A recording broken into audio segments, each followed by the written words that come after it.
Hey guys, I just wanted to show you a few of my Edwardian pieces today. Now, I want to give a disclaimer that I've put these on just regular old dress forms from the Fashion Lab. So if you're looking for a really good idea of how fit should be, this is probably not going to be it. However, what I did want to do was show you some of the garments, point out a few key things to look for to identify garments of this period, and then also to show you some of the construction details, which is something you can't usually see in museum pictures. So I wanted you to have access to that. So the first one I want to show you is this one right here. This is a piece, this could be late 1890s, could be very early 1900s. And it doesn't fit the form at all. I don't have a form small enough for it, but I'm gonna show you why I wanted to give you this particular garment. So if you look, this piece right here is supposed to be in the center. You can see a little bit of a poof here. Kind of indicates probably right around 1900. We still have a lot of the structure of earlier pieces though. So I'm going to grab this bodice and show you. So if you look at the inside of the bodice, you'll notice a lot of boning. This is a very structured bodice. You'll also see that the seams are hand overcast. Bones are put in with a herringbone stitch. And this is something really typical of garments through the mid to late 19th century. So what we start to see in the Edwardian period is that things are shifting just a little bit. We still have some of that structure, but we're starting to get this bit of a poof here. This is what we call the pigeon breast or powder pigeon silhouette. And this was popular through the first part of the 20th century. Another thing you'll see here is some unusual closure. You'll see that this is asymmetrical in the way it closes. We've got a cotton lining right here, which fastens to its counterpart underneath this kind of dicky sort of area. And then the entire thing is hidden as this silk overlay fastens on these hooks here on the inside of the bodice and then are covered up by this piece. This is a cotton dress and this is a kind of a fun print. I'll bring it closer to the camera so you can see. This is designed to look like lace, but this is in fact printed on cotton and is not actually lace at all. I've got the skirt for this, but again, since it didn't fit the form, we're just going with the bodice so you guys can see the construction. Now, I want to show you a dress that is very, very typical, and this is what you'll most often find in extant garments from the period, because these things are pretty durable. They hold up well. I'll show you some that are less durable here in a minute. This dress over here is often called a lingerie dress. Now, I don't have it fastened on the form. If she were actually wearing this, we'd be looking at a little bit more of this kind of look. So I want to show you some of the characteristics of a lingerie dress. This is a great one. I picked this up at an estate sale in Franklin, Tennessee while I was still in undergrad for 15 bucks of all things. So this one is one that's really special to me. Now, some things I want you to see about this one. First, this dress has a lot of hand crocheted detail. This particular type of really heavy crochet is called Irish crochet, and it was very popular in the Edwardian period. The other thing you'll notice is it's got another type of lace here. It's got a stitch called faggoting right here, and then you'll see another type of lace. The other thing that you'll see here is a lot of heavy hand embroidery. This is done mostly in satin stitch and stem stitch with some eyelet, eyelets being the holes here, also called broderie anglaise. And this dress is embroidered throughout. It goes all the way to the hem. So this is typically called a lingerie dress. These were made in most often cotton. I think maybe I've seen some linen ones. Mostly you'll see these in cotton. So the next dress I want to draw your attention to is this right here. I believe this one to have been a wedding dress. It's made of very sheer China silk. It's fairly unstructured, and I'll show you the inside of it in a minute. What you'll see is it's got a pretty good heavy lining in it made of cotton, and then it's got this very diaphanous China silk here that's just very, very sheer. I picked this dress up in Iowa from Cheryl, a vintage dealer friend of mine, and this is one of my favorite pieces. So the bodice was designed to tuck in. I left it untouched so that way you could see the details here a little bit better. You'll see it's got a swag here I'm thinking this raw edge was probably tucked in originally. It's got some flowers made of self fabric, some roses here. It's got a lot of pin tucks. Pin tucks are one of the hallmarks of Edwardian fashion. So you're gonna see quite a bit of that. There were pin tucks also in this lingerie dress here. So this is decorated with pin tucks, vertical ones going along the yoke here, a good term to know. And we've got some horizontal tucks here. These kind of help provide a little bit of structure and fullness. The other thing you'll notice is the lining is fitted, whereas the outside blouse is out over it, and I'll show you that in just a minute.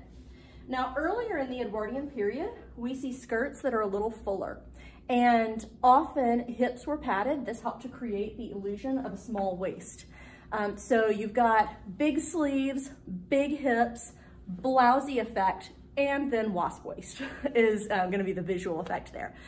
You'll also see in photographs of this era, sometimes the waists look impossibly small. How is that, you might ask? A lot of things were touched up. You'll see a lot of photos, if you look really closely at the waist, you'll see where it was colored in to make her waist look smaller than it actually was. The other thing that we've got in the Edwardian period, going with the blousy silhouette here, is we often have pretty puffy sleeves. The 1890s were huge for sleeves, and I mean that literally. So 1890s, we're looking at big giant puffs on the shoulders. By the Edwardian period, we still got a bit of puff going on here. You can see there's some fullness at the top of this sleeve. A lot of the fullness has dropped to the wrist. And so it's kind of like the pendulum thing that we talk about. The sleeves got as big as they could, and then they sort of deflated. Let's go ahead and take this bodice off so that you can see how this is structured. The skirt also is fully lined with cotton here. Check out these teeny tiny buttons. These are made of mother of pearl, and as you can see, they are carved. They've got a star and then a very small rope design around. The buttonholes here, well, if I can show you the buttonholes. The buttonholes here are all hand stitched and tiny to go with the buttons. You'll also see pin tucks on the back of this as well. The inside of the blouse looks really similar to the earlier one that I showed you, with an exception. As the silhouette becomes more and more relaxed into this fluffy powder pigeon silhouette, we also tend to lose a lot of the boning.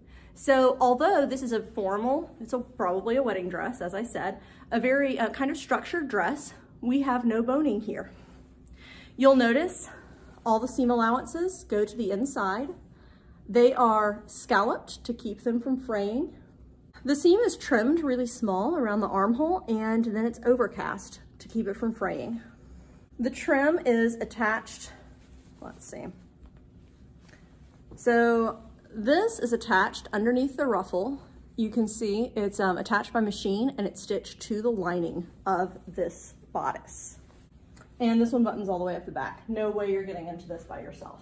So this is the next one I want to show you. This also came from Iowa. This is from Boone, Iowa, pretty close to Iowa State University. And this is another one of my favorites. You can really, really see the powder pigeon silhouette going on here in the structure of this dress. I'm gonna turn it. So you can really, really see that silhouette. Again, it would look better on a different form, but we're doing the best we can with what we have. So another characteristic of a lot of garments from the 1900s is this really high collar. A lot of lace. Again, we've got pin tucks running down the bodice. And to give some shape to the sleeve, we have some really fantastic darts here. So again, you can see these really fun, well, they're actually released tucks right here that sort of function in a similar way to darts on this sleeve. We've got a pretty large sleeve ruffle, and it's trimmed in cotton and linen lace, which is also used for the yoke, again, terminology. This high collar, I love it. We'll see a revival of this actually in the 1970s. There was a really popular designer named Jessica McClintock who did a line called Gunny Sacks, and she used a lot of Edwardian inspiration. So you're going to see some of that a little bit later in the semester. And let's look a little at the construction. This one has simpler buttons than the last one we looked at. These are just very, very plain, round mother of pearl buttons. Probably 3/8 of an inch in diameter. And this one buttons from the waist to the yoke. And then the yoke has tiny little hooks and eyes. I hope you can see those. And it closes with thread loops. The collar has boning in it. Do you see this stiff bit here? So this is boning, and this is used to help the collar stand up. There are 3 hooks attached to the boning and 3 corresponding loops on the collar here to close it. And again, we've got pin tucks running all the way down the skirt, and they release at the bottom to create just a bit of a ruffle. Now, these other dresses that I'm going to show you, these are not in great shape, but I really wanted to show you these because they demonstrate some really good, they're a really good illustration of some techniques that are used in this period. All right, so these were sent to me by my friend Laquita, who lives in New York City, and they're in, as I said, appalling condition, but I'm hoping you can still learn something from them. This is made entirely of silk, and the silk is starting to do something that we call shattering. So what you'll see on the inside is and I'll show this to you in a minute, the silk is completely disintegrating, so the lining is about to go. The outer silk is hanging on a little bit better. This dress has some cotton cording showing here. A little bit of the silk is hanging on just enough so you can see it kind of formed a tuck sort of effect here. This would not, of course, have been open to the waist. We don't do that kind of thing in this period. But the thing that I really wanted to show you about this one is that it's got a really good layering effect, which was used frequently in evening wear of this period. I'm guessing this one to be a little bit later Edwardian, maybe early 1910s. So we've got some decorative stitching here, very fun. This has some sequins. Fun fact, if you ever get a dress at this period with sequins, often they're gelatin. They can dissolve in water. If you wash this thing, you could kiss your sequins goodbye. This has layered a sort of a terracotta colored silk along with this purple silk chiffon. Very, very delicate. And then inside, we've got what feels like a cotton net. It's a little bit sturdier. It's got some hooks and eyes to close. And we've got almost an iridescent sort of effect with the skirt. Layering a sheer silk chiffon over another color gives the skirt almost an iridescent effect. And when you move, you can see those shifts in color.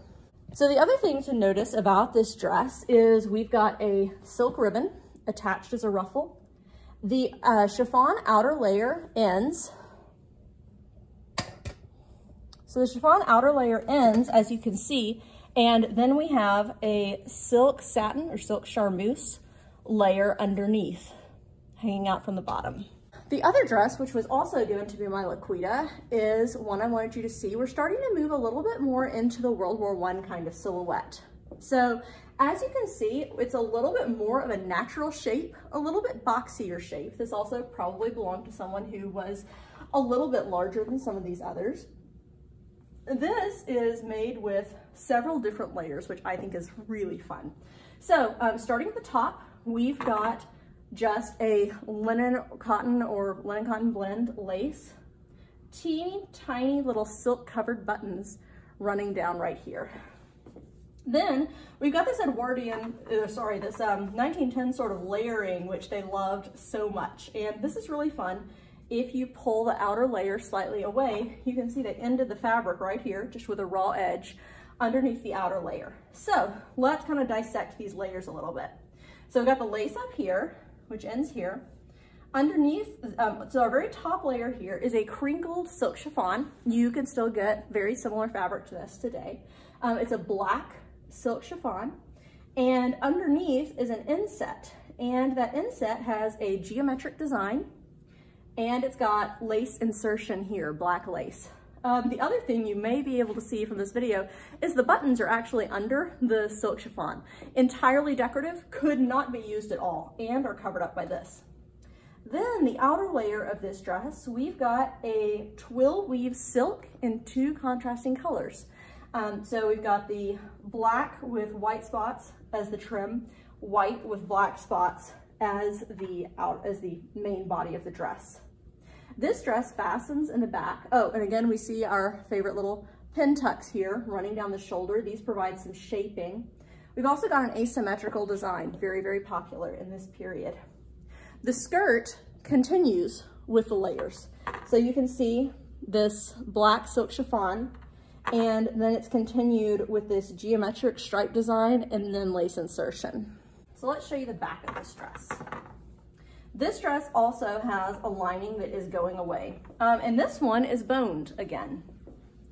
So when I say silk is shattering, this is what I'm talking about. You can see the silk is absolutely, completely shredding. That was the lining of this dress. We've got period hooks here. I think these bottom hooks look a little bit newer. These large period hooks, which you can't really see. I might have to cut this section of the video.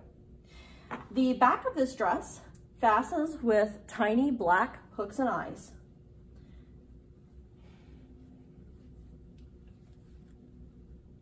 And then we've got a sash, or a waistband rather, that overlaps here with a drape of silk chiffon hanging down from it. The last few things I want to show you are some pieces. This is a shirt waist. These were popular from the 1890s through World War I. This one I think is a 1910s shirtwaist. This collar right here is pretty typical of the period. We've got mother of pearl buttons right here, and I'll show you a buttonhole. And we've got some very tiny lace insertion here. I really love the fabric. This is a cotton or linen, possibly a blend, with these stripes. It's a sheer fabric, and it is hand embroidered using satin stitch and stem stitch and edged with cotton lace. Now, one thing you'll notice is this blouse has ties. The shirtwaist has some ties. And this, you'll see them on corset covers from the period, and you'll also see them on shirtwaists. And they're used to help create the sort of pigeon breast silhouette. When you're wearing this, you can tie this around your waist to hold the blouse in place and keep it up so that it's got a little bit of fluff here. Here are two more lingerie dresses I want to show you because these have some techniques that I like. This one right here is linen, and it's got what appears to be an applied trim. It looks a lot like satin stitch, but you can see it is actually stitched onto the fabric right here. So this forms a design on the front of the blouse. I'm gonna guess this one to be from maybe around 1912 or so, right around Titanic era. It's got a much narrower skirt than the other ones that we've looked at. And we still have this pigeon breast silhouette with the gathers here. We've got an absolutely beautiful lace on this dress. And you can see the texture of the linen here. It's got an asymmetrical closure, kind of fun. If you notice, it's got a tuck on this side, and then it's got the closure on this side.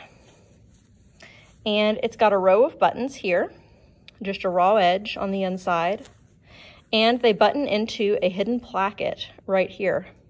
It's got a very neatly turned, hand-stitched edge. And one visible button right here at the waistline. Lovely mother of pearl button. A little bit different buttons on the placket. So for this dress, we've got our typical standing collar. This dress feels like cotton lawn. It's a very sheer cotton. We've got some lovely lace happening here. Again, tucks down the bodice. A very, very wide lace right here comes down to a V, mimicking the V of the yoke. We've got a chain stitched embroidered detailing right here. And again, we've got boning in the collar. This is a really cool kind of boning that I want to show you. It's a little zigzag sort of wire, and we see this in a lot of Edwardian collars. Some of them have a more solid piece of boning. Some of them, especially the sheer ones, have this sort of zigzag. This one is covered in fabric. It's rusted through it just a little bit, you can see. But that's gonna keep our collar nice and straight in the back. And another wide ruffle of lace most of the way down on this dress. this is one of the reasons I wanted to show you this. The buttons on this dress are fantastic. So the functional part of the closure is actually hooks and eyes, as you can see here. And these buttons are solely decorative. And not forgetting the back, the Edwardians did a very nice job of always making sure the back looked as nice as the front. We've got this lace continuing over the shoulder and continuing down the back. So thanks for joining me for looking at these Edwardian and World War I era pieces. And I will be back next video with some 1920s pieces to show you.